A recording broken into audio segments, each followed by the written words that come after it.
আমাদের হঠাৎ করেই প্ল্যান হলো যে ঘুরতে যাব দুজনে। তো সেই জন্যে দেখো মানে কালকে রাত্রে প্ল্যানিং করেছি শুয়ে শুয়ে যে আমরা পরশুদিন ঘুরতে যাব।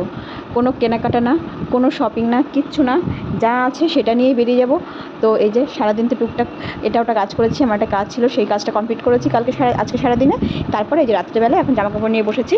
এখন এগুলো যে দেখো সব এলোমেলো করেছি, এখন এগুলো সব গোছাবো। কালকে সকালবেলায় আমি বেরিয়ে যাব ঘুরতে। কোথায় যাব আরেকটু দেখতে থাকো, তাহলেই জানতে পারবো কোথায় যাব। চলো গুছিয়ে নিই জামাকাপড়, তারপরে আবার তোমাদের সাথে কথা হচ্ছে। Hello everyone, good morning. সবাইকে জানাই অনেক অনেক অনেক অনেক স্বাগত আমার আর একটা নতুন ফ্রেশ ভিডিওতে। আর এই যে দেখো আমি এখন বাজে হচ্ছে সকাল 5:30, আর আমরা দুজনে এখন বেরিয়ে পড়েছি। এই যে দেখো আমাদের জিনিসপত্র ব্যাগপত্র সব গুছিয়ে নিচ্ছি। আর বড়মশাই গাড়িটা আগে থেকে বের করে নিয়েছে। আর এই হচ্ছে আমাদের গাড়ি, আর এই যে আমাদের ব্যাগ। আর তোমাদের তো আগেই বলেছি খুব শর্ট নোটিশে আমরা বেরোচ্ছি। তো এই হচ্ছে ব্যাপার, চলো বেরিয়ে পড়ি, গাড়িতে উঠে পড়ি। আর যেতে যেতে বলি আমরা কোথায় যাচ্ছি। আর এই যে দেখো লোকনাথ বাবার আশীর্বাদ নিয়ে একদম ফার্স্ট মর্নিংয়ে আমরা বেরিয়ে পড়লাম। আর কি বলো তো, এই দেখো নমস্কার করে নিলাম এখান থেকে লোকনাথ বাবাকে একটু, তারপরে আমরা দুজনে বেরিয়ে পড়েছি। আর কি বলতো, ফার্স্ট টাইম আমরা স্কুটিতে করে এত দূর যাচ্ছি। আমি তো আগে কখনো মানে স্কুটিতে করে এতটা পথ যাইনি, তো সেই জন্যে। আর এই যে দেখো ক্যামেরাটা তারপরে আর বের করা হয়নি, এবার আমরা বের করেছি। এটা হচ্ছে বালি ব্রিজ। বালি ব্রিজের ওপরে এসে ক্যামেরাটা বের করে তোমাদের একটু দেখাচ্ছি যে বালি ব্রিজের উপর দিয়ে আমরা যাচ্ছি। আর দেখো সকালে সবাই জগিং করছে রাস্তার দু সাইড দিয়ে, কেউ হাঁটছে কেউ দৌড়াচ্ছে। আর আমরা আস্তে আস্তে গাড়ি চালিয়ে যাচ্ছি। এবার তোমাদের বলে দিই কোথায় যাচ্ছি। আমরা যাচ্ছি হচ্ছে প্রথম যাচ্ছি দীঘাতে, তারপরে মানে দীঘাতে একটা নাইট থাকবো, তারপরের নাইটে আমরা থাকবো হচ্ছে মন্দারমণিতে। তো এই হঠাৎ করে প্রোগ্রাম, তোমাদের তো বলেইছি আগে যে মানে হঠাৎ প্রোগ্রাম করেই আমরা দুজনে বেরিয়ে পড়লাম। আসলে কি বলো তো, অনেক দিন ধরে প্ল্যান প্রোগ্রামিং করলে না আমাদের যাওয়া হয় না। আগেও আমরা অনেকবার এরকম হয়েছে, অনেক প্ল্যান করেছি প্রোগ্রাম করেছি কিন্তু আমাদের যাওয়া হয়নি। তো সেই জন্য আমার বর আমাকে বলছে যে এবার কোনো প্ল্যানিং করব না, হুট করে একদিন দুজনে বেরিয়ে পড়বো। তো বর অফিস থেকে 3 দিনের ছুটি নিয়ে এই যে দুজনে বেরিয়ে পড়েছি। আর এই যে দেখো রাস্তাগুলো কত সুন্দর, মানে অনওয়ে রাস্তা তো, আর খুব খুব খুব স্মুথ। গাড়ি চালাতে খুব মানে কি ভালো, আর কি গাড়ি চালাতে স্মুথলিভাবে গাড়ি চালাতে পারছিল। আর আমি পেছনে বসে বক বক বক বক করছিলাম। তো আর কি কথাগুলো তোমাদের দিতে পারছি না, কারণ এত হাওয়া, তো সেই জন্য আমি কথাগুলো তোমাদের দিতে পারছিলাম না। আর এটা হচ্ছে ন্যাশনাল হাইওয়ে, আমরা যাচ্ছি হচ্ছে ন্যাশনাল হাইওয়ে ধরে। তো এই দেখো কি সুন্দর। আমি ভাবছিলাম এখানকার একটু দাঁড়িয়ে ভিডিও করব, তো আমার বাবা বলছে ন্যাশনাল হাইওয়ে দাঁড়িয়ে তুমি ভিডিও করবা, অসম্ভব। তো এই হচ্ছে ব্যাপার। এবার আমরা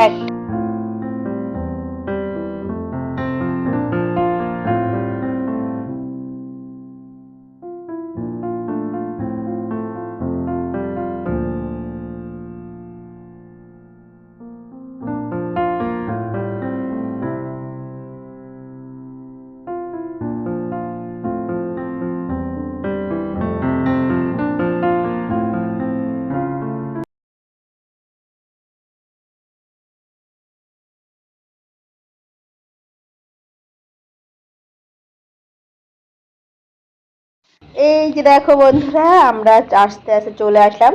এটা হচ্ছে গিয়ে দীঘা যাত্রার আমাদের ফার্স্ট টোল প্লাজা। তো এই যে আমরা সাইড দিয়ে বেরিয়ে যাচ্ছি, স্কুটির জন্য মানে আর কি কোনো টোল লাগে না, তো সেই জন্য। আর এদিকে দেখো কত লরি সব দাঁড়িয়ে রয়েছে। তো আমরা টোল প্লাজা ছেড়ে দুজনে রওনা হয়ে যাচ্ছি দীঘার উদ্দেশ্যে। তো মানে এত মজা হচ্ছে যে মানে এত ফাঁকা রাস্তা, এত স্পিডে। আমার বর তো প্রথম আর কি 90-এর উপরে স্কুটি চালিয়েছে আর কি হাইওয়েতে। আর ওটা এত মজা হচ্ছিল আমাদের দুজনের, বলবো। তোমরা যদি কেউ দীঘায় আর কি বাইকে করে যাও, তাহলে পরে বুঝতে পারবে যে কতটা আর কি মজা হয়। আর আমার পিঠে একটা ব্যাগ ছিল, তা আমি বরকে বলছিলাম ব্যাগটা যদি না থাকতো ভালো হতো। তো বর বলছে যে কী আর করা যাবে, ব্যাগটা তো নিতেই হবে পিঠে, আমাদের তো আর বাইক না স্কুটি। তো আমি এই যে আমার দিকে ক্যামেরা ঘুরিয়ে দেখাচ্ছিলাম তোমাদের যে আমি এটা। তারপরে এই যে দাঁড়িয়ে পড়েছি একটা জায়গায় চা খাওয়ার জন্য। আর কি গাড়িটাকেও তো একটু রেস্ট দিতে হয়, তো ভাবলাম মানে সকাল সকাল একটু চা খেয়ে নিই। তো তখন বাজে হচ্ছে 7টা, তো ভাবলাম একটু চা খেয়ে নিই। তো সেই জন্য এখানে হাইওয়ের পাশে একটা দোকানে আমরা দাঁড়ালাম চা খাওয়ার জন্য। বরকে বলছিলাম ফোনটা নিয়ে আসো, গাড়িতে ফোনটা লাগানো রয়েছে, আমরা তো এখানে বসবো, ফোনটা নিয়ে আসো। তো বর ওখান থেকে ফোনটা নিয়ে আসছে। আর এদিকে আমি হচ্ছে চায়ের জন্য ওই কাকিমাকে বলে দিয়েছি যে আমাদের 2 কাপ চা দেবেন। তো এই হচ্ছে আমি। আর এই ব্যাগটা এবার খুলে নাও, বাবা এত কষ্ট হচ্ছিল, গরম লাগছিল জানো তো। আর হাতের মধ্যে সেফটি গার্ডগুলো, আমি বলছি যে কুর্তির সঙ্গে সেফটি গার্ড ভালো লাগে না, আমার বর তা শুনবেই না, পরতেই হবে। বলছে ভালো লাগার জন্য সেফটি গার্ড পরে না, আর কি সেফটির জন্য সেফটি গার্ড পরে। তো আর কি করব, এই যে বসে চা খাচ্ছি। চলো চা খেয়ে আবার বেরিয়ে গেলাম। চা খেয়ে আবার বেরিয়ে পড়েছি, অনেকটা পথ চলে এসেছি। তো তারপরে আমাদের সেকেন্ড টোল প্লাজা চলে এসেছে। এটা হচ্ছে তোমার কোলাঘাট থেকে হুগলি বোধ হয়, হ্যাঁ এরকম কিছু। এটা কোলাঘাটের আর কি টোল প্লাজা। এটা হচ্ছে আমাদের সেকেন্ড টোল প্লাজা। তো সেকেন্ড টোল প্লাজাও আমরা আস্তে আস্তে পার করে বেরিয়ে গেলাম। আর আমি এরকম সরি, হলদিয়া, কোলাঘাট থেকে হলদিয়া যাওয়ার রাস্তায় আর কি এটা হচ্ছে তোমার টোল প্লাজা সেকেন্ড। তারপরে এই যে রওনা হয়ে গেছি, যাচ্ছি। আর আমার মামকে আমি মানে এইটাতে আমি নিইনি, কারণ আমরা যেহেতু স্কুটিতে করে যাচ্ছি সেই জন্য মামকে নেওয়ার তো কোনো প্রশ্নই আসে না। আমি ভাবি, মানে আমি সবসময় মনে করি যে আমি যদি ট্রেনে যাই ওকে নিয়ে যাব, কিন্তু স্কুটিতে একদমই না। তো সেই জন্য। আর এটা হচ্ছে থার্ড টোল প্লাজা। আর এটাতে কোনো আর কি গাড়ি নেই। আর এটা তো মনে হয় কাজ হয় না, বুঝলে তো, কোনো টোল দিতে হয় না, তো সেই জন্য আর কি ফাঁকা এরকম। তো আমরা থার্ড টোল প্লাজা পার করে গেলাম। দীঘা যেতে আমাদের শেষ তো টোল প্লাজা। তো দীঘায় মানে পূর্ব মেদিনীপুরের মধ্যে ঢুকে গেছি। আর সেই জন্য গাড়িটা আরও স্পিডে চালাচ্ছে বর, যে তাড়াতাড়ি পৌঁছাতে হবে। আর দেখো দুদিকে রাস্তা তোমাদের দেখাচ্ছি, আর আমি এই যে দেখো, আর মুখের মধ্যে এত বালি হয়ে গেছে তোমাদের আর কি বলবো, মানে বলার মতো না। তারপরে যে আমি ওকে বলেছি যে দীঘা ঢোকার আগে আমরা আর কি গাড়ির মানে ফিউলটা পুরো ভর্তি করে নেব। তো এই যে দীঘা ঢোকার কিছুটা আগে আমরা পাম্পে দাঁড়িয়ে পড়েছি, গাড়ির তেলটা পুরো ট্যাঙ্কি ফুল করে নিচ্ছি। কারণ আমি বরকে বলছিলাম যে দীঘায় সব জিনিসের দাম বেশি, তো বলাও যায় না, তেলের দামও হয়তো বললো যে বেশি। তো বললাম যে দীঘা ঢোকার আগে নিয়ে নেব, কারণ অত ঝামেলা করে পারা যাবে না। তো ওখান থেকে আমাদের আবার মন্দারমণি যেতে হবে, আরও এখানে ওখানে ঘুরবো। তো সেই জন্যে আর কি ভাবলাম যে তেলটা ভরে নিই। তো এই যে তেলটা ভরে নিয়েছি, বর তো ফোনপে দিয়ে টাকাটাও দিয়ে দিয়েছে। এবার আমরা দীঘার উদ্দেশ্যে আবার বেরিয়ে পড়বো। হ্যাঁ, দীঘা যাওয়াটা অতটা এক্সাইটেড না, যতটা এক্সাইটেড আমার এই গাড়িতে করে যাচ্ছি স্কুটিতে সেটার জন্য। চলো এই যে আর একটা দাঁড়িয়ে পড়লাম খাওয়ার জন্য, টিফিন করবো এবার সকালের। বলো এই এত কলকাতা থেকে এত দূর অব্দি এসে কি অভিজ্ঞতা? ভালো অভিজ্ঞতা। আবার কি অভিজ্ঞতা? তোমার ড্রাইভার কেমন? ড্রাইভার বাজে বাজে, খারাপ গাড়ি চালাচ্ছে? রাস্তা সব ধুলো আমার মুখের মধ্যে। সেটা ড্রাইভারের দোষ? হ্যাঁ, ড্রাইভারের দোষ। আচ্ছা, এই নিয়ে কতবার হলো তোমার দীঘা? এই নিয়ে 10 বারের বেশি। কার সাথে? আর এই যে দেখো রেস্টুরেন্টে খাবো।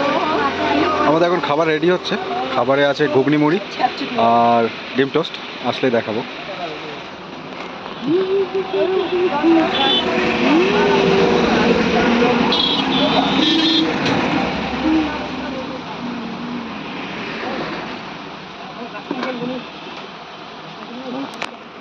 বলবো?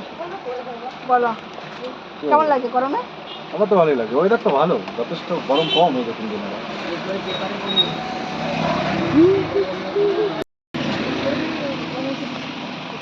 দেখা দিয়ে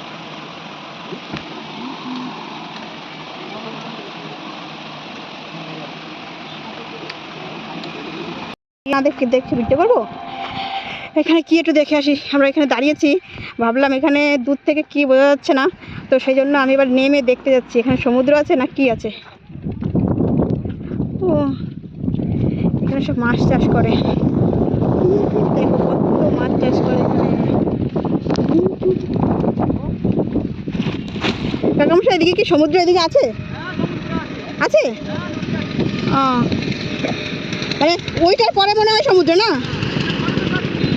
ও তাজপুর, ও আচ্ছা।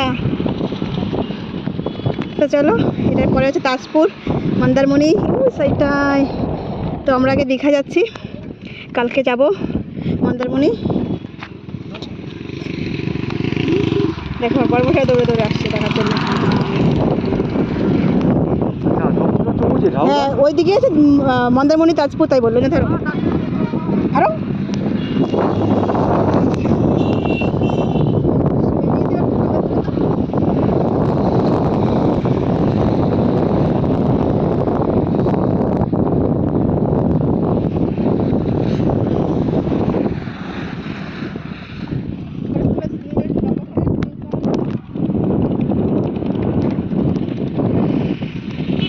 খুব কাছাকাছি আছে দীঘার।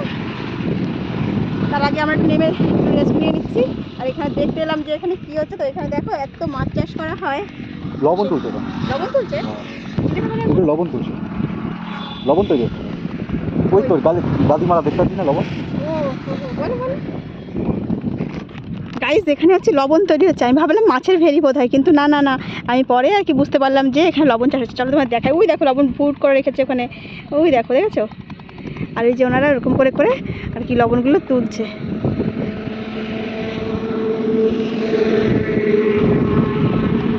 চলো যাই, তারপরে আবার তোমাদের সাথে কথা হবে।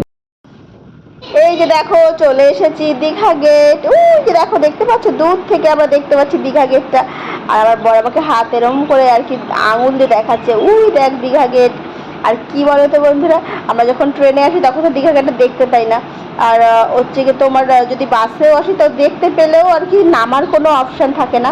তো আমরা তো মানে স্কুটিতে এসেছি, ওই জন্য আমরা এখানে নামবো, এখন নেমে ছবি টবি তুলবো, তারপরে আবার রওনা হব। খুব দীঘার খুবই কাছে, মানে একদমই কাছে আমরা চলে এসেছি। গেটটা পার হয়ে কিছুটা গেলে পরে ওল্ড দীঘা। তো বর বলছে চল কিছু আর কি ছবি তুলে নিই, স্কুটিতে এসেছি যেহেতু, বাসে কিংবা ট্রেনে আসলে তো এই সুযোগটা আমাদের হয় না। তো সেই জন্য আর কি আমরা দুজনে এই যে ছবি তুলে নিচ্ছি। আর এই দেখো আমাকে পুরো কার্টুন লাগছে বলো, এই যে সেফটি গার্ডগুলো পরে। তারপরে আমরা ওখান থেকে চলে এসেছি। চলে এসে এই যে দেখো এটা হচ্ছে আমাদের হোটেল। আর এই হোটেলে আমরা আছি। হোটেলে পরে তোমাদের পুরো ভালোভাবে দেখিয়ে দেবো। এখন আপাতত এইটুকুই দেখো, হোটেলে আমরা ঢুকেছি আর বড়মশাই ওখানে কথা বলছে, আর এই সিঁড়ি দিয়ে আমরা উপরের দিকে যাব। আর এরকম একটা হোটেল নিয়েছি যাতে আর কি গাড়িটা পার্কিং করা যায়। চলো এই ভিডিওটা এখানে শেষ করছি। নেক্সট পার্ট দেখার জন্য আমার ভিডিও কন্টিনিউ করো।